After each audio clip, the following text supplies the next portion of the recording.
बिस्मिल्लाहिर्रहमानिर्रहीम। अस्सलाम वालेकुम डियर स्टूडेंट, उम्मीद करता हूँ ठीक ठाक होंगे और आपकी स्टडी ज़ोर शोर से होगी इंशाल्लाह। ठीक है। ओके डियर स्टूडेंट, आज मैं एक बहुत ज़बरदस्त गुड न्यूज़ आपको लाया हूँ और वो ये है कि इससे पहले तो मैं कुछ एमसीक्यूज क्लासेस डिस्कस कर रहा था। आज से मैं थ्योरेटिकल क्लासेस भी स्टार्ट कर रहा हूँ। एमसीक्यूज की क्लास भी चलते रहेंगे, टाइम टू टाइम वो भी मैं अपडेट करता रहूँगा, एडिशन करता रहूँगा। मजीद जो चैप्टर रह गए हैं, मैंने सिर्फ और सिर्फ first chapter stoichiometry chapter MCQs में कराया है और फिर मैंने एस एंड पी ब्लॉक वाला चैप्टर चैप्टर 13 वो भी एमसीक्यूज में कराया है। उसका कुछ पोर्शन थोड़ा सा रह जाता है, तकरीबन 10-12 लेक्चर उसमें मजीद है। इंशाल्लाह वो भी मैं टाइम टू टाइम ऐड करता रहूँगा। ये 2 चैप्टर मैं पहले ख़त्म करूँगा, उसके बाद फिर मैं मजीद एक और चैप्टर स्टार्ट करूँगा इंशाल्लाह। ये सिलसिला जारी रहेगा इंशाल्लाह, लेकिन साथ साथ हमारा ये जो थ्योरेटिकल क्लासेस है उसका भी सिलसिला इंशाल्लाह हम कंटिन्यू रखेंगे। डेली बेस पे या हर सेकंड थर्ड डे पे मैं कम से कम एक लेक्चर आपको अपलोड करता रहूंगा। और आज मैं स्टार्ट लेता हूं चैप्टर नंबर 1 से, जिसको हम कहते हैं स्टाइक्योमेट्री, और उसमें कुछ फंडामेंटल कंसेप्ट्स भी शामिल है जिसको हम केपी की बुक में शामिल नहीं है, लेकिन वैसे जो आप लोअर क्लासेस में पढ़ चुके हैं और 9th में 10th में, वो भी हम डिस्कस करेंगे। मसलन केमिस्ट्री क्या है, साइंस क्या है, इसके अलावा एटम क्या चीज है, मॉलिक्यूल क्या चीज है, मॉलिक्यूल के टाइप्स क्या है, फार्मूला यूनिट क्या है, कंपाउंड क्या है, आयन क्या है, ये चीज भी आपको समझना इंतहाई जरूरी है। तो मैं आज थ्योरेटिकल क्लास चैप्टर नंबर 1, जिसको हम कहते हैं फंडामेंटल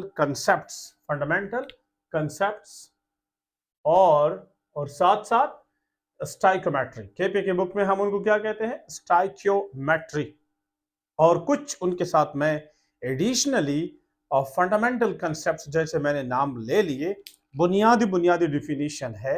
मिसाल के तौर पर मालिक्यूल, बहुत सारे स्टूडेंट से जब मैं पूछता हूँ अकेडमी में, तो वो मालिक्यूल की डिफिनीशन जब मैं उनसे सुनता हूँ तो वो अक्सर बहुत इधर उधर की बातें कर रहे हैं कि when the two or more than two atom combine together then it form molecule। तो ये उनकी बुनियादी डिफिनीशन नहीं है, ऐसी बात नहीं है। हम उन पे बात करेंगे उनके लिए क्या क्या कंडीशन है, क्या क्या रिक्वायरमेंट है, कंपाउंड क्या है, कंपाउंड और मॉलिक्यूल में फ़र्क क्या है, तो इस पे फार्मूला यूनिट क्या चीज़ है, उसमें क्या फ़र्क है, हम इन पे बात करेंगे। ठीक है। लेकिन आज मैं आपके लिए एक शॉर्ट लेक्चर लाया हूं जो हम थ्योरेटिकल क्लास के स्टार्ट करेंगे, और ये मेरा लेक्चर नंबर 1 है। ये चीज़ है मेरा लेक्चर नंबर 1 और थ्योरेटिकल क्लासेस के मैं स्टार्ट करता हूं। ओके डियर स्टूडेंट, मैं आज टॉपिक पे बात करता हूं science and chemistry. Science and chemistry, तो मैं इधर से स्टार्ट लेता हूं। सबसे पहले आपको ये पता हो कि साइंस क्या चीज है। ठीक है, व्हाट इज साइंस, तो आपको इसके बारे में नॉलेज हो।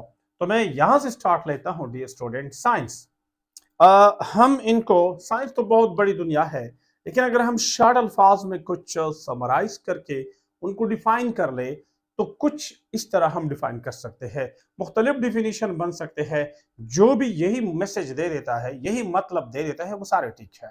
ठीक है, क्योंकि साइंस मुख्तलिफ परसेप्शन में लोग लेते हैं और बहुत बड़ी दुनिया है, लेकिन इनको किसी तरह शॉर्ट अल्फाज में सारे के सारे मतलब जमा कर ले या मैक्सिमम मतलब जमा कर ले तो वो स्टेटमेंट साइंस का डिफिनीशन बन सकता है। लेकिन according to my concepts, according to my thinking, science हम ऐसा डिफाइन करते हैं, द सिस्टमैटिक स्टडी, एक तरतीब से कोई स्टडी किस चीज का करे। तरतीब से मतलब क्या है कि आप किसी चीज के पीछे लगे रहते हैं, उनको आगे लेकर जा रहे हैं। ठीक है, the systematic study of the structure, किसी चीज के स्ट्रक्चर हो या बिहेवियर, किसी उस चीज में चेंज क्या कर रहा है, वो करता क्या है, उसमें चेंज क्या आ रहा है, उनकी बिहेवियर क्या है, उनके रिस्पॉन्स क्या है, वो चीज, तो मतलब है सिस्टमैटिक स्टडी करे, तरतीब से स्टडी करे किस चीज का। अब स्ट्रक्चर, किसी चीज के स्ट्रक्चर का हो, अपेयरेंस का हो, शेप का हो, मॉर्फोलॉजी का हो, या उनके बिहेवियर, आगे वो क्या करते हैं, क्या रिस्पॉन्स देता है, क्या कर रहे हैं वो। अब फिजिकल, जो आप फिजिकली एक चीज है उसकी, एंड नेचुरल वर्ल्ड जो कि फिजिकल चीज है या नेचुरल चीज है, जैसे बात चीजें ऐसे हैं नेचुरल है, उनके फिजिकल वजूद हो भी या ना हो, तो मसलन एनर्जी है, एनर्जी, इस तरह के बहुत सारे और चीज है, उनके बिहेवियर नेचुरल वर्ल्ड, अब किस तरह उनको स्टडी करेंगे? ये सिस्टमैटिक स्टडी तो होगी, लेकिन किस तरह? Through observation. किस तरह? ऑब्जर्वेशन। जब आप इनको साइंटिफिकली ऑब्जर्व करते हैं, इन्हें देखते हैं, उनमें कोई चेंज देखते हैं। सपोज अगर आपके पास बीकर में पानी है, एक गिलास पे पड़ा है, एक आम लोग देखते हैं उनको, जब देखते हैं गुजर जाते हैं, और एक ऐसा होता है कि वो उनको आप देखते हैं कि वो पहले मार्क निशान लगा लेते हैं कि वहां तक पानी था, कुछ घंटा बाद वो कम हो गया, फिर आगे कम हो गया, क्यों कम होता है? ये आपके साइंटिफिक ऑब्जर्वेशन है। क्या चीज है? कि ये कम होता है या ज्यादा हो रहा है, क्यों ज्यादा हो रहा है, क्यों कम हो रहा है? तो ये सिर्फ देखना नहीं है, ये ऑब्जर्वेशन है। तो थ्रू ऑब्जर्वेशन, अगर ऑब्जर्वेशन के जरिए एक्सपेरिमेंटेशन, एक्सपेरिमेंट करते हो, जजमेंट करते हो, फिर देखते हो, या and the testing of theories, जो थ्योरीज है उनका टेस्ट करना अगेंस्ट द एविडेंस ऑब्टेन्ड, जो इनके बारे में आपने एविडेंस हासिल की है या आपको किसने दी है, या कुछ पोस्टुलेट्स है, उनको देखना एक्सपेरिमेंटली कि क्या वो एक्सपेरिमेंटली उनके साथ मैच कर रहे हैं या नहीं कर रहे हैं। तो इन सारे कलेक्टिव स्टडी को हम क्या कहते हैं? साइंस कहते हैं। तो मैं ऐसा डिफाइन कर सकता हूं, साइंस जो है वो किसी चीज की तरतीब की स्टडी है। कैसी तरतीब की स्टडी है? कोई फिजिकल हो या जो है नेचुरल फिनोमेना हो, नेचुरल वर्ल्ड हो, और उनमें जो चेंज आ रहे हैं उसको स्टडी करना हो एक्सपेरिमेंट से, ऑब्जर्वेशन से, वगैरह वगैरह, एक्सपेरिमेंटल वर्क से। तो ऐसे पूरी की पूरी चीज को, स्टडी को हम कहते हैं साइंस। ठीक है, इसको हम कहते हैं साइंस। अब उसका दूसरा डिफिनेशन भी आप कर सकते हैं, वो भी आसान है। Science is defined as the observation, आप ऑब्जर्वेशन हासिल करते हैं, आइडेंटिफाई करते हैं किसी चीज को, क्या चीज है, किसी और से फर्क करते हैं। आइडेंटिफिकेशन, मसलन मल्टी, बहुत सारी चीजें हैं, उनके बीच में आप फर्क लाते हैं कि ये क्या चीज है, वो क्या चीज है। बाज़ औक़ात हमें बहुत सारी जगहों पे देखते हैं कि मसलन मीथानॉल है, इथेनॉल है, ये दोनों दोनों आपस में अलग अलग है, क्यों अलग है? मसलन अल्कोहल है, ईथर है, फर्क है, क्यों फर्क है, कैसे फर्क है? तो आइडेंटिफिकेशन मालूम करना, या उनका अब साइंटिफिक ऑब्जर्वेशन करना, या बयान करना। बाज़ औक़ात आप किसी चीज को साइंटिफिकली बयान करते हैं कि इनका होलियम, इसका जो है स्ट्रक्चर ये है, इनके बिहेवियर ये है, उनको बयान करते हैं। या फिर क्या करते हैं? एक्सपेरिमेंटल इन्वेस्टिगेशन करते हैं, उनमें जो चीज, जो चेंज आप मालूम करते हैं एक्सपेरिमेंटली। एंड थ्योरेटिकल एक्सप्लेनेशन, बाज़ औक़ात हम ऐसे भी करते हैं कि एक्सपेरिमेंट की जरूरत ना हो, उनको थ्योरेटिकल एक्सप्लेन करते हैं कि ये ऐसा हो तो ये ऐसा कर लेते हैं। ठीक है, तो ऐसे भी है, थ्योरेटिकल साइंस भी है। Theoretical explanation of natural phenomena, जो नेचुरल फिनोमेना है उनको एक्सप्लेन करना, उनको एक्सप्लेन करना, उनको डिस्क्राइब करना, उनको एक्सप्लोर करना, उनका स्टडी करना, उनका एक्सपेरिमेंटल डेटा निकाल लेना, उनका जो एविडेंस है उनको उनके साथ चेक करना, उनका थ्योरेटिकल एक्सप्लेन करना, all this things is called science. तो मेरे ख्याल में ये डिफिनीशन ज्यादा आपको इजी लगता होगा। कोई भी नेचुरल फिनोमेना है उसको एक्सप्लेन करना एक्सपेरिमेंटली या डिस्क्रिप्शन करना, ठीक है, या साइंटिफिक ऑब्जर्वेशन करना, या थ्योरेटिकल एक्सप्लेनेशन देना, this is called what? This is called science. Okay dear student, ये तो बहुत फंडामेंटल सी चीज है, बुनियादी सी चीज है, लेकिन आपको पता हो। शॉर्ट में ये कहूंगा, कोई नेचुरल फिनोमेना हो उसको एक्सप्लेन करना, मुख्तलिफ वर्ड आप इस्तेमाल कर सकते हैं, एक्सप्लेन करना, साइंटिफिक ऑब्जर्वेशन करना, उसको एक्सपेरिमेंटली टेस्ट करना, थ्योरीज पे जो पोस्टुलेट है उनके एक्सपेरिमेंटली टेस्ट करना। तो इन सब को क्या कहते हैं? और थ्योरेटिकल एक्सप्लेनेशन करना, इन सब को क्या कहते हैं? हम साइंस कहते हैं। ओके, नाउ साइंस के बहुत सारे ब्रांचेस हैं, आप जानते हैं, जिसमें बहुत सारे आते हैं। केमिस्ट्री है, फिजिक्स है, बायो है, बॉटनी है, मैथमेटिक्स है, जियोग्राफी है, बहुत सारे फील्ड्स हैं। तो मैं उन पे बात नहीं करता हूँ। उन सबको जनरली साइंस वाले जो होते हैं उनको हम कहते हैं नेचुरल साइंसेज, और एक होते हैं सोशल साइंसेज, जैसे इंग्लिश है, पाक स्टडी है, वगैरह वगैरह, लिटरेचर है, जर्नलिज्म है वगैरह। लेकिन हम साइंस वाले स्टूडेंट नेचुरल साइंस की बात करें तो साइंस के बड़े बड़े subject physics, chemistry, bio, botany, zoology, mathematics, geography वगैरह वगैरह, जियोलॉजी, ये सारे हैं। अब इनको आपस में शार्पली तो हम सेपरेट नहीं कर सकते हैं क्योंकि आपस में लिंक्ड है, आपको पता हो। जैसे केमिस्ट्री आपको पता है, मैं केमिस्ट्री के हवाले से बात करता हूँ, मैं केमिस्ट्री का प्रोफेसर हूं तो मैं डेफिनेटली उसकी बात करूंगा। तो केमिस्ट्री लिंक्ड है फिजिक्स के साथ भी, क्योंकि बहुत सारे फिजिक्स वाली चीजें हैं जो कि केमिस्ट्री में भी है, फिजिक्स में भी है। इसी तरह आप जब इंजीनियरिंग की तरफ जाते हैं तो वहां मटेरियल इंजीनियरिंग पढ़ते हैं, पेट्रोलियम इंजीनियरिंग पढ़ते हैं, तो केमिस्ट्री उधर ही है। जो स्टूडेंट मेडिकल को जाते हैं उनको पता है, फार्माकोलॉजी पढ़ते हैं, बायोकेमिस्ट्री पढ़ते हैं, बहुत सारी चीजें जो है उधर केमिस्ट्री है। इसी तरह अगर कोई बायो में चला जाता है, जोलॉजी पढ़ते हैं, तो डेफिनेटली आप डीएनए को भी ले लें तो डीएनए क्या है, केमिस्ट्री है। इस तरह बॉटनी में अगर आप कार्बोहाइड्रेट, प्रोटीन, एंजाइम जो भी पढ़ते हैं वो क्या चीज है, वो केमिस्ट्री है। तो केमिस्ट्री मतलब मेरा ये है कि बहुत सारे फील्ड्स में लिंक्ड है, लेकिन हम उनसे ब्रॉडली यानी शार्पली कट नहीं कर सकते, लेकिन ओवरऑल हम कहते हैं कि थोड़ा सा जुदा कर सके। समझ आ रही बात? यानी थोड़ा सा टच तो होगा, लेकिन ओवरऑल जो बड़े लेवल पे हम बात करें तो हम थोड़ा सा उनको सेपरेट करते हैं, फिजिक्स बायो को सेपरेट करते हैं। तो मैं अब बात करता हूं केमिस्ट्री पे। तो what is chemistry? Chemistry is the study of matter. Matter के मादा जो है उसकी स्टडी है। मादा आप जानते हैं जो भी मास रखते हैं, जगह गिरते हैं, उनके हम स्टडी करें। एनालाइजिंग इट्स स्ट्रक्चर, अगर किसी चीज के स्ट्रक्चर को स्टडी करते हैं, क्रिस्टलोग्राफिक जो है या इस तरह के बहुत सारे सॉलिड स्टेट है उनमें हम स्ट्रक्चर भी स्टडी करते हैं। प्रॉपर्टीज, मुख्तलिफ प्रॉपर्टीज है, केमिकल प्रॉपर्टीज, फिजिकल प्रॉपर्टीज वगैरह वगैरह, फिर केमिकल में बहुत सारे और फिजिकल में बहुत सारे हैं।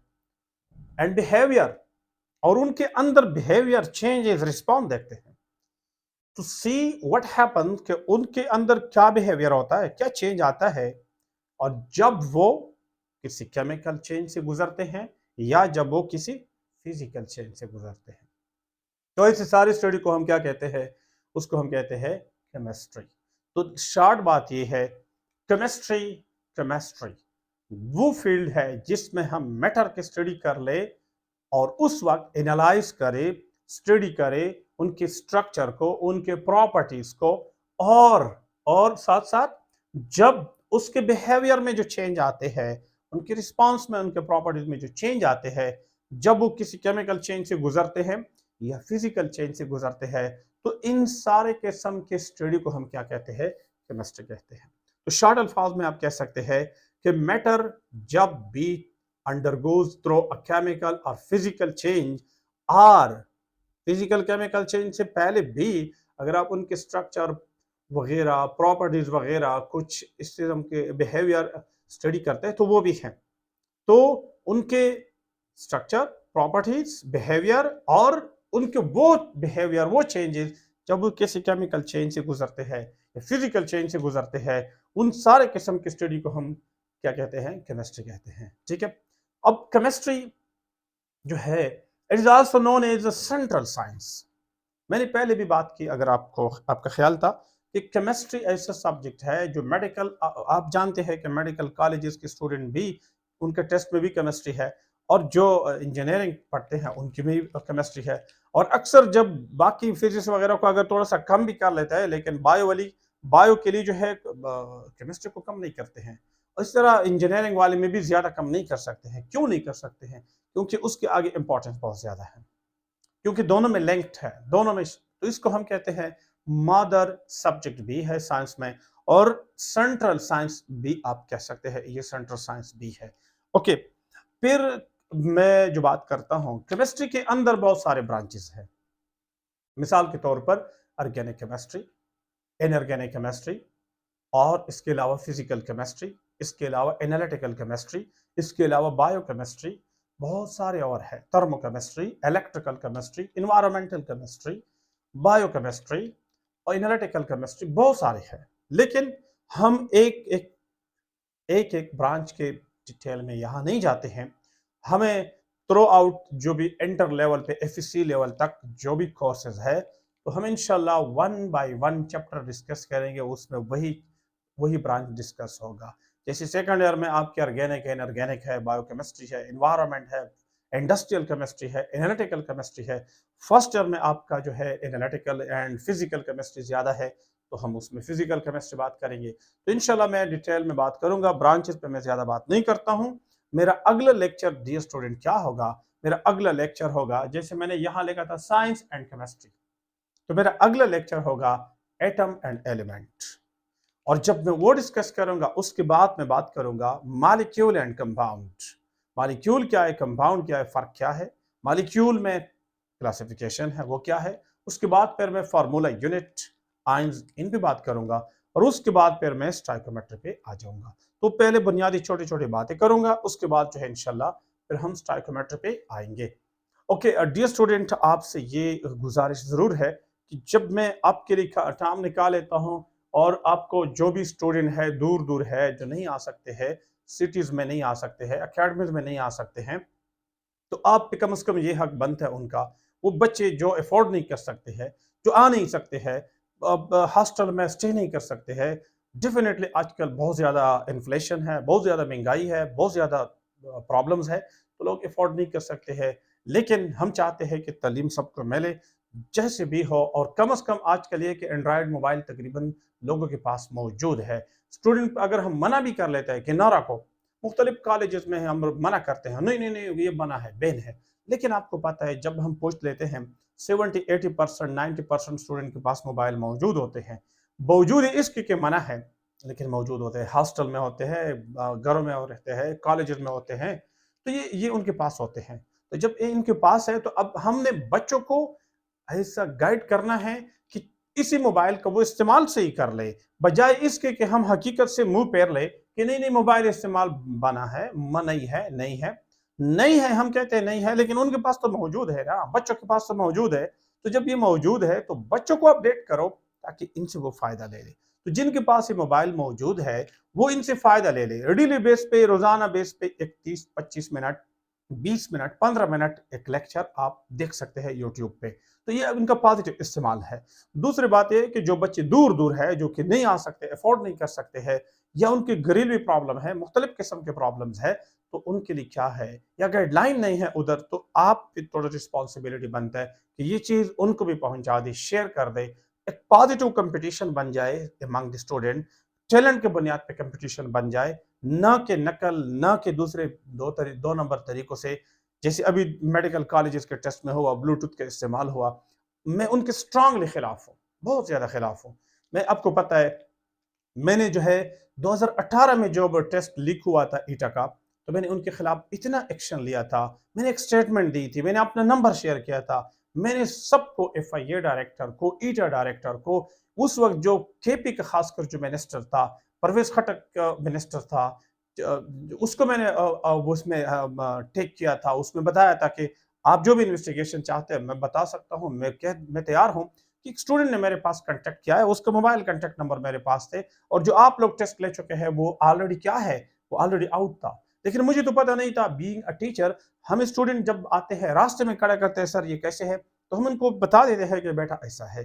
तो मैंने उनको तो क्वेश्चन सॉल्व कर दिए, लेकिन जब टेस्ट हुआ तो मुझे रियलाइज हो गया कि ये तो वही टेस्ट है, वही क्वेश्चन है जो पहले मुझसे स्टूडेंट ने पूछे थे। तो लिहाजा मुझे बहुत गुस्सा आया, मैं छुट्टी पे था, घर में था, मैंने इस पे वीडियो की। हालांकि मैं गवर्नमेंट एक प्रोफेशन टीचर हूँ, लेक्चरर हूँ, लेकिन मैंने इन चीज का ख्याल नहीं रखा। मैंने कहा मेरिट की बात है, तो मैंने उस पर खुल के एक्शन ले लिया। अब फिर जो इस मरतबा ब्लूटूथ का कैसा है, मैं अगेन उसके क्लियर कट खिलाफ हूँ, ये बिल्कुल खिलाफ हूँ। अगर ये टेस्ट, ये जो 3 साल है, 3 साल के लिए ये टेस्ट का रिजल्ट वैलिड है अकॉर्डिंग टू दी रूल्स, तो मुझे ये बताओ इस मरतबा जो स्टूडेंट 180 पे रह जाएंगे, 175 टू 180 में बहुत सारे स्टूडेंट रह जाएंगे, और ये स्टूडेंट अगले साल जो टेस्ट होगा, अगले साल जो अभी आ रहे हैं फ्रेश स्टूडेंट, ऑटोमेटिकली जो इस मरतबा टेस्ट में रह गए, यही जो 170 180 75 पे रह जाते हैं, अगले साल में यही लोग दोबारा सेलेक्ट। क्योंकि बड़ा मसला ये होगा कि अगर टेस्ट ईटा वाला आसान बनाते हैं, तो इतना आसान बना नहीं सकते, सारे नंबर लेंगे। अगर थोड़ा मुश्किल बनाते हैं तो फ्रेश स्टूडेंट इतने नंबर नहीं ले सकेंगे, और जो ऑलरेडी इस साल ले चुके हैं वो तो ऑटोमेटिकली वेटिंग लिस्ट पे यही है। इस मरतबा फेक जो डॉक्टर है वो ब्लूटूथ वाले वो तो निकल जाएंगे, अगले साल भी यही जो इनकी कतार में खड़े हैं, इंतजार में खड़े हैं, वो चले जाएंगे। तो ये 2-3 साल की तबाही है, मैं उसके सख्त खिलाफ हूँ, बिल्कुल गलत है। गवर्नमेंट को चाहिए और अदारों को चाहिए, ये मेरा रिक्वेस्ट है कि इनको मुकम्मल तौर पर रिकंडक्ट करे। और दूसरी बात यह है कि जो भी इसमें मुलविस है, जो भी इनके पीछे है, उनको ऐसी सजा दी जाए कि वो मिसाल बन जाए। अगर हम इन चीजों पे एक्शन ले ले, गवर्नमेंट को चाहिए कि इन चीजों पे एक्शन ले ले, हमारा तालीम ठीक हो जाए, ये सिस्टम ठीक हो जाए, तो फिर क्या होगा? जो स्टूडेंट एफएससी और मैट्रिक लेवल से 2 नंबर बन जाते हैं, करप्ट बन जाते हैं, नकल वाला बन जाता है, चीटिंग वाला बन जाता है, फ्रॉडी बन जाता है, तो मुझे ये बताओ, कल ये डॉक्टर बन जाए, ब्यूरोक्रेट बन जाए, जर्नल बन जाए, जज बन जाए, क्या वो कल दोबारा ठीक हो जाएगा? सवाल ही पैदा नहीं होता है। जितना वो आगे डे बाय डे जाएगा उतना ये मोर करप्ट बनता जाएगा, उसके जहन, उनके मेंटेलिटी में ये पॉइजन अभी से आ चुके होंगे। लेकिन अगर एजुकेशन सिस्टम को हम पाक रखें, कोशिश करें कि इसमें लोग, तो इसी फैक्ट्री से जब लोग निकलेंगे, मुझे पता है बाहर जमाना, बाहर बहुत खराबी है, लेकिन कुछ देर तक कुछ बहुत सारे खराब लोगों से यही लोग फिर अच्छे होंगे, बेहतर होंगे कंपैरेटिवली।